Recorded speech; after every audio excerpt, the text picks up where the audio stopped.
Morning all students. इससे पहले मैंने आपको माध्य का वीडियो दिया है और जिसके अंदर माध्य हमने प्रत्यक्ष विधि से किया है।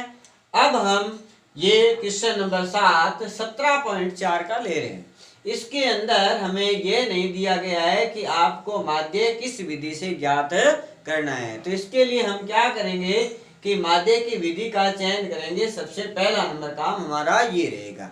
उसके लिए मैंने आपको ये बताया था कि यदि आपके पास में आंकड़े छोटे होते हैं तो आप कल्पित विधि से न करके प्रत्यक्ष विधि से करोगे। यदि आंकड़े आपके पास में हल्के से बड़े आते हैं तो फिर प्रत्यक्ष विधि से मत करो, कल्पित से करो। यदि आंकड़े और ही ज्यादा बड़े आते हैं तो फिर कल्पित विधि से न करके आप पद विचलन विधि लोगे।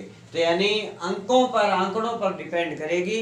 अपन यहाँ पे कौन सी विधि लेते हैं? कल्पित माध्य विधि लेते हैं।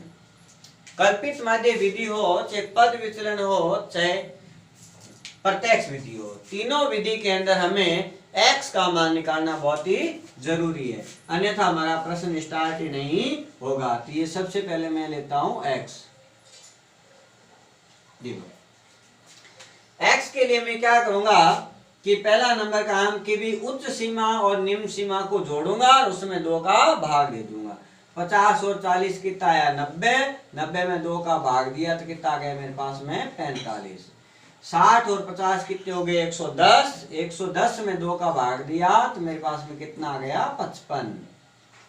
और इसी प्रकार ये प्रक्रिया चलती रहेगी तो आपके पास में x का मान आ जाएगा। इसकी दूसरी विधि और है, आप पहला नंबर अंक निकाल लो x का, उसके बाद इसमें ये देखो कि सब में अंतर कितने कितने का चल रहा है। सभी के अंदर अंतर कितने का चल रहा है? 10 का चल रहा है।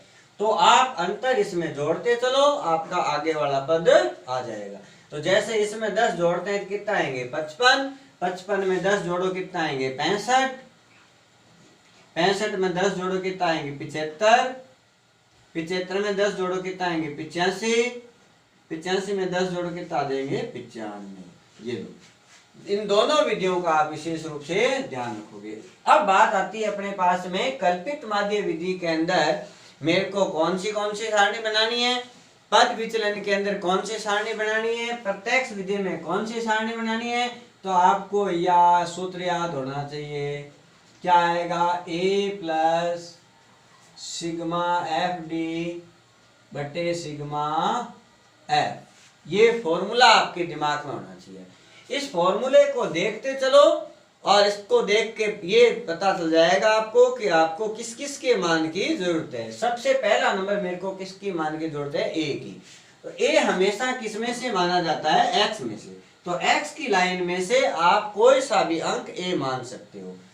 अच्छा, 45 मान लो, 55 मान लो, 95 मान। लेकिन बुक के अंदर ये है कि मेरा भी विचार ये है कि अगर आप बीच में से कोई सा भी अंक उठा लेते हो, लगभग बीच में से, तो आपके पास में 2 प्रकार के आंकड़े आ जाएंगे। कुछ अंक माइनस के आ जाएंगे, कुछ प्लस के आ जाएंगे। दोनों को आपस में जब हम सरल करेंगे तो हमारे पास में सिग्मा एफ डी का मान, कैलकुलेशन वगैरह क्या हो जाएगी? छोटी हो जाएगी।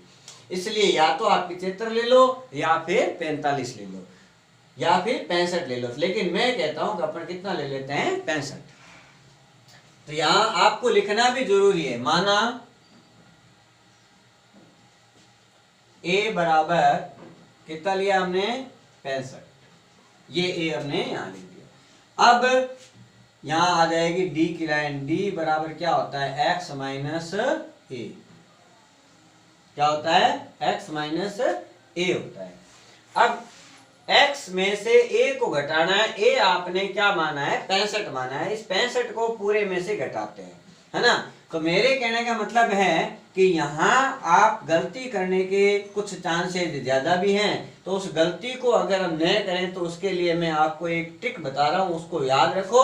आपके अंदर इस प्रश्न के अंदर गलती होने के चांसेस बिल्कुल ही नहीं रहेंगे। क्या है कि जिसको आप a मानते हो, चाहे आप किसी को मान लेना, इसमें कोई जरूरी नहीं है मैंने 65 माना आप 65 को ही मानो, लेकिन जिसको भी a मानते हो उसके ठीक सामने आप क्या लिख दो? 0। इतना तो कर सकते हो। 0 के ऊपर हमें पता है कि सभी अंक होते हैं वो किसके होते हैं? माइनस के। और 0 के नीचे सारे अंक किसके होते हैं? प्लस के। तो जितने भी अंक इसके बचे हुए हैं उनके माइनस के चिन्ह लगा दो, ताकि हमारे यहाँ घटाने के अंदर गलती नहीं हो। अब आराम से किसी में से किसी को घटाओ, से कोई दिक्कत वाली बात नहीं है। 45 में से 65 घटाओ, कितना बच गया 20। 55 में से 65 घटाओ, कितना बचा 10। 65 में से 65 घटाया हुआ पड़ा है। 75 में से 65 घटाओ, कितना बच गया 10। 85 में से 65 घटाओ, कितना बचा 20।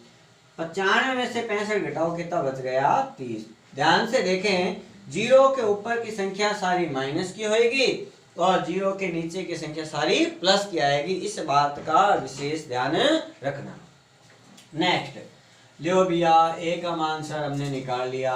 अब मेरे को किसकी जरूरत है, सिग्मा एफ और एफ डी की गुणा। सिग्मा एफ, ये लो एफ की लाइन हमारे पास में है, हम इसका योग कर लेंगे तो मेरे को क्या मिल जाएगा, सिग्मा एफ मिल जाएगा। कितना आ जाएगा, 8 5 13 15, 15 और 5 20, 0 2 4 6 7 8 9 और ये कितना हो गया 10।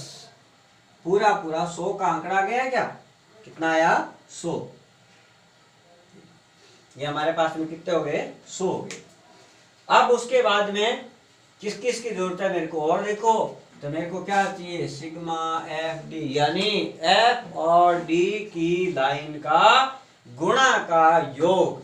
तो चलो एफ की लाइन ये रही, ये डी की लाइन रही, दोनों को आपस में गुणा करेंगे तो हमारे पास में क्या आ जाएगा, एफ डी आ जाएगा। ये लो भैया एफ डी। ओके, करो गुणा। गुणा के लिए मैंने आपको बताया था, अगर 0 0 आता है दोनों पक्षों में, वो तो कॉमन होता है, उतने 0 पीछे लगा दिया करो। 1 को 2 से गुणा करो, कितना आया 2, और दोनों के पास 0 है वो लगा दो। ये गुणा करने की सबसे सिंपल विधि है। और 25 को 1 से करेंगे तो कितना आएगा 25, पीछे 0 कितनी लग जाएगी 1। 0 को गुणा करोगे कितना आएगा 0, और 10 को गुणा करोगे तो देखो 12 को 1 से गुणा किया 12, और पीछे 1 0 कॉमन। फिर 1 को 2 से गुणा करो कितना आया 2, फिर पीछे कितनी 0 आएगी 2। 15 को 3 से गुणा करो कितना आया 45, और पीछे 0 आ जाएगी 1, कितना आ जाएगा 450। ये लो भैया मेरे पास में 450। अब मैं क्या करूंगा, प्लस की संख्याओं को अलग जोड़ूंगा, माइनस की संख्याओं को अलग जोड़ूंगा। दोनों एक साथ कभी भी नहीं जुड़ती है। तो ये लो भैया कितना आ गया, माइनस के तो मेरे पास में 450 आ गए, और प्लस के कितना है, प्लस के देख लो 0, और 2 और 5 कितने हो गए 7, 1 ये 3 3 और 4 कितने 770 मेरे पास में प्लस के आ गए, और माइनस के 450 किसके आ गए, माइनस के, है ना। 450 माइनस के हैं, 770 प्लस के हैं। तो यहां में जब सिग्मा एफ डी लिखूंगा उस समय आपको विशेष रूप से ध्यान क्या रखना है कि दोनों में से बड़ी संख्या का चिन्ह लगाना है। अब देखो दोनों में से बड़ी संख्या कौन सी है, प्लस की है, जिसका मतलब प्लस का चिन्ह लगाने की जरूरत नहीं है। यदि माइनस की संख्या बड़ी होती तो माइनस का चिन्ह लगा देते।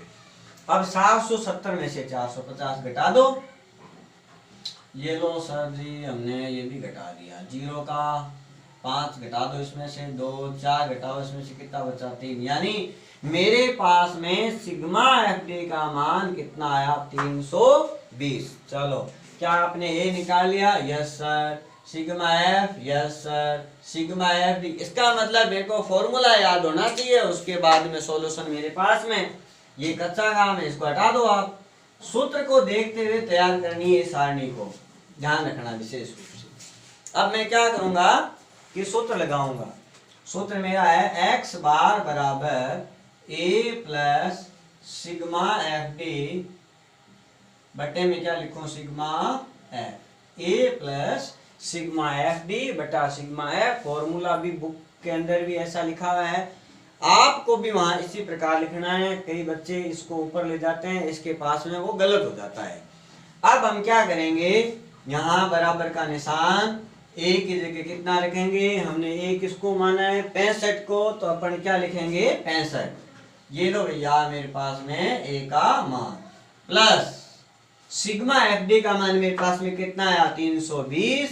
तो ये लिखा मैंने सिग्मा एफ डी का मान 320 बटे में सिग्मा एफ का मान कितना आएगा 100, तो ये मैंने लिखा 100। हमेशा ध्यान रखो कभी भी किसी भी संख्या के अंदर 10, 100, 1000 का भाग नहीं देते हैं। जितनी बटे में 0 होती है उतने ही पीछे से अंकों के बाद में दशमलव लगा देते हैं।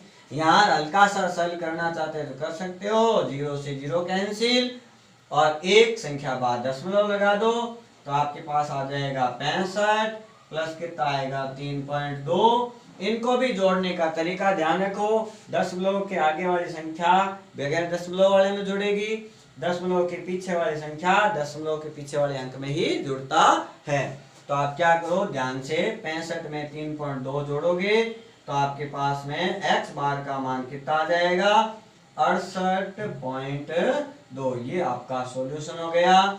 और इस वीडियो को 1-2 दफे देखोगे तो ये विधि आपकी कंप्लीट हो जाएगी। मेरे साथ जुड़े रहें, चैनल को सब्सक्राइब करें। थैंक यू, धन्यवाद।